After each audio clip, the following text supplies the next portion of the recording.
Tom, aka Gedeon here for Star Frontiers Gamer. And today we have part 3 of our robot series where we're going to just cover robots in game, basically the combat rules and a few other minor little stats. So let's get to it.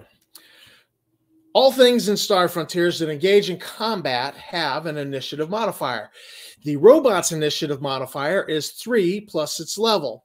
So you see right here on the screen, I've done this little table with the initiative modifier per robot level. And it's just 3 plus the level. I've also added for the RS, which is reaction speed, because occasionally you do need reaction speed. And all reaction speed is the initiative modifier times 10. This is basically reversed engineered from the character creation process where you find your initiative modifier by dividing your reaction speed by 10. So I've created a chart there. Now the to hit chance, which you see, is 30% plus 10% per level of robot. And this is the same number whether it's melee or ranged combat, doesn't matter. Or if the robot lacks the attack defense program, but it does have the self-defense program, and it cannot use standard weapons, it would use this number for just attacking with its own limbs. Now, there was a comic done by Steve Jackson Games where Steve Jackson Games in their Fantasy Gamer and Space Gamer magazines had a Murphy's Rules comic series. And basically people would send in some oddball rule that kind of made no sense, that, you know, these rules end up in various role-playing games. And so they would make a comic for it. And here they're mocking Star Frontiers for the fact that a level 1 floor polishing robot could be quite lethal with a 40% chance to hit with a weapon. Now, technically that is correct. That is true. However, a floor polishing robot is a maintenance robot, and it's very unusual for maintenance robots to actually have a weapons program installed so that they could use weapons. So you would not expect to encounter a level 1 maintenance robot that could actually attack you at that 40%. But if it was loaded with an attack defense program, it could use a weapon, and or if it was a self-defense program, it could defend itself from being attacked with that self-defense program, and its chance to hit would be 40%. So there is a point to this comic that if we back up and look at the table here, the to hit chance for Star Frontiers robots is quite high, and these robots can be quite lethal, especially if you were dealing with a level 5 or a level 6. You're talking about an 80% chance, a 90% chance to hit. This is, this makes a level 5 or 6 robot kind of a one-hit wonder. They're going to hit pretty much every turn when they're rolling for combat. So if you think that the Steve Jackson Games Murphy's Rules does have a point, you might dumb down the you might adjust down this to hit chance by, say, making it 20% plus 10% per level. Or you might have a specific situation where you say, all right, this robot is poorly maintained and in poor shape, so it actually has a -10 penalty or a -20 penalty for its to hit chance. So you could then have a higher level robot, which normally would be fairly lethal, but because it's in poor maintenance, poor repair, it's not as effective at combat. So that would be some of the things that you could do to address this issue of lethality if you think it's a problem. I happen to think it's not a problem, and I like how lethal the robots can be, particularly because they only have 100 stamina points, and they usually can be blown away by the player characters if they pay attention to what they're doing. This issue of high lethality and the fact that level 1 maintenance robots don't actually generally carry these programs for combat would actually let a game master set up a trap for player characters. If you had, say, 1 to 5 player maintenance robots, floor polishing robots doing maintenance in a facility, but they had installed the attack defense program, and they had installed a computer link so that these robots could be managed by a robot management program from the central computer, then as the player characters are going through the facility, suddenly the trap springs when these robots are then directed to attack the player characters. They're very low level. They're more of just a speed bump, but it's the type of thing that a smart NPC opponent might choose to do as a tactic to wear down the player characters a little bit before the final encounter. So damage. How much damage does a robot do? Well, if the robot is using a weapon, whether ranged weapon or melee weapon, it's by that weapon's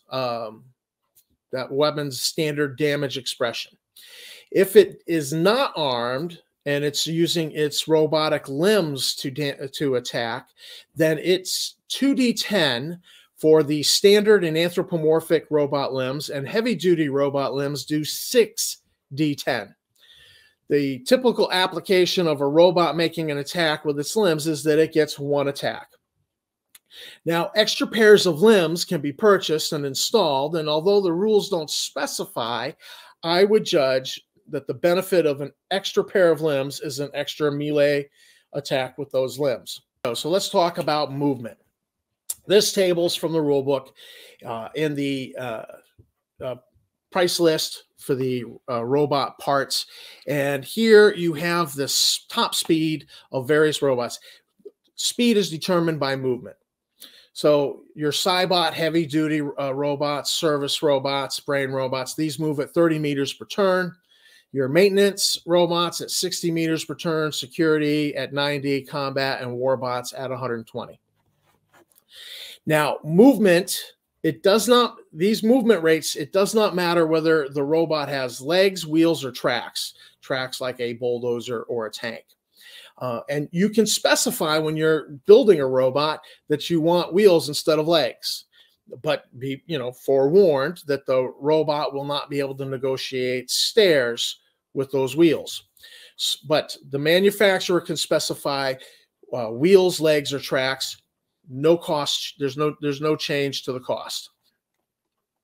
There are altered movement modes, and these are seen here. These have a monetary cost upgrade. And what happens when you pay this cost upgrade, that robot then moves with the speed and handling of a vehicle.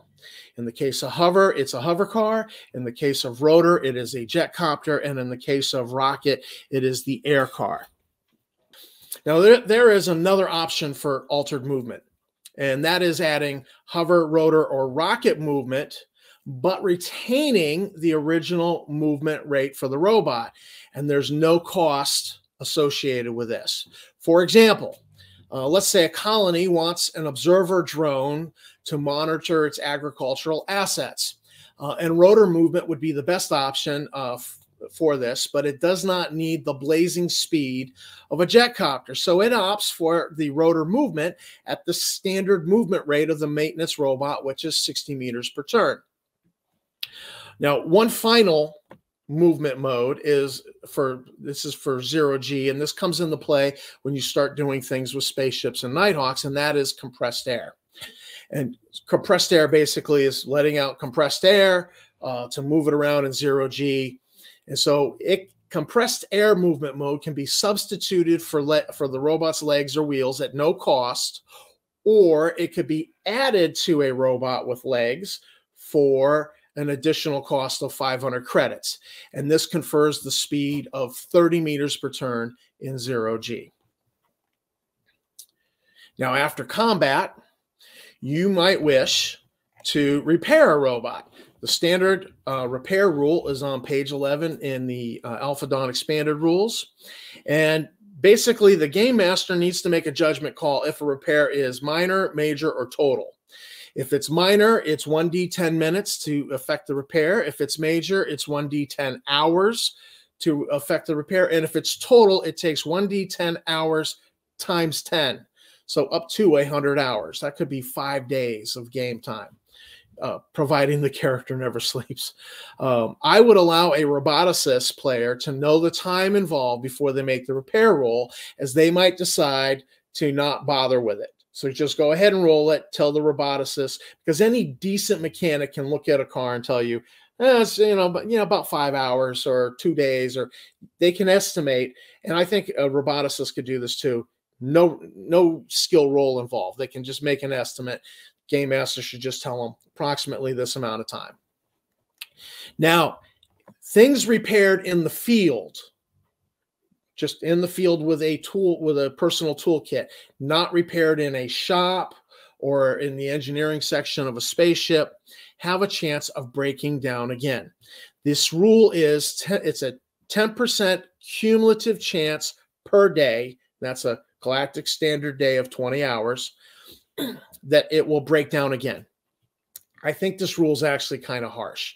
So because I've repaired vehicles in the field situation, and they didn't break down. And I even took 3 days and changed a head gasket in a driveway, not in a proper repair shop. My house rule is that a minor repair is a one-time 10% check that it will break down sometime in the next 1 to 10 days. So it's just a one-time check, no cumulative check every day. You just make a roll. The major and total repair, the 10% per day cumulative check is in play. And if the robot breaks down after a total repair, it cannot be fixed in the field again. So that would be my ruling and adaptation of that rule. So let's talk about stat blocks. This here is a standardized stat block that I developed for publishing the various robots in the magazine, in some of the side projects we're working on with Frontier Games and Publishing. And so this is a standard stat block where I have tried to compile every piece of information that applies to this robot in this stat block. So this is a standard stat block, and I just whipped this up in a standard spreadsheet program, and then just copied and pasted it over to Google Docs. And so you can do the same as well. This is overkill if you're running a game, because all you really need, and here's a stat listing, same robot, where I've just listed the stats for what I would need in game for running this robot in a combat. And that's that it's a second level combat robot, 100 stamina, its movement mode and how fast it moves, its chance to hit, the damage it does, programs. I might need to consult those during the game, and installed equipment. Note, this robot is equipped with a holo screen. It is going to be using that holo screen to make itself invisible. So the player characters will be fighting an invisible robot here. They better hope they have infrared goggles to detect its presence. It's equipped with a radio phone, which has a longer range than the Chronicom, and it has a compass. And then there's a spot for me to write in its mission and its functions. So this would be a standard robot listing, how I would set it up for running in game. Now, there are 2 more pieces of information, and they are located in the RPGA, the Role-Playing Game Association newsletter, which is the Polyhedron magazine number 19. And the Polyhedron magazine had a regular feature called Dispel Confusion, where members would write in questions and the TSR staff would answer, thus making Dispel Confusion answers more or less official. And 2 questions that are important to robots were asked, and one was, how much can a robot carry? The ruling from TSR was 150 kilograms with no penalty to movement, and up to double that at 1/2 its movement rate. Clearly, this applies to a robot with a standard or anthropomorphic body. So what about a heavy-duty robot body? And just looking at those numbers, you might scale them up to 750 kilograms and 1,500 kilograms for a heavy-duty robot. However, I checked, and a small dump truck in the real world can carry 5,900 kilograms. So I'm inclined to say that a stock heavy-duty robot could carry 750 kilograms and up to 1,500 at half movement. But if you had a heavy-duty robot with a 5,000 credit chassis upgrade, it could carry 6,000 kilograms to simulate an ore-moving robot, ore-moving mining robot that should equal the performance of a real-world dump truck. So that would be my ruling. The second question that impacts robots in game is, how far can a robot move on its stored energy? The ruling was 1 kilometer per SEU. However, I would double that to 2 SEUs per kilometer if the robot's carrying so much weight that it's slowed to half. And there you have it. All the rules that I could find for running a robot in game or in combat. So thank you for watching my video, and please comment below, especially if there's something you want me to cover in a video. I'll do what I can to add it to the list. Thanks to my subscribers. I appreciate the subs. You guys are great. And this is Tom, aka Gédéon, and I'll see you in the frontier.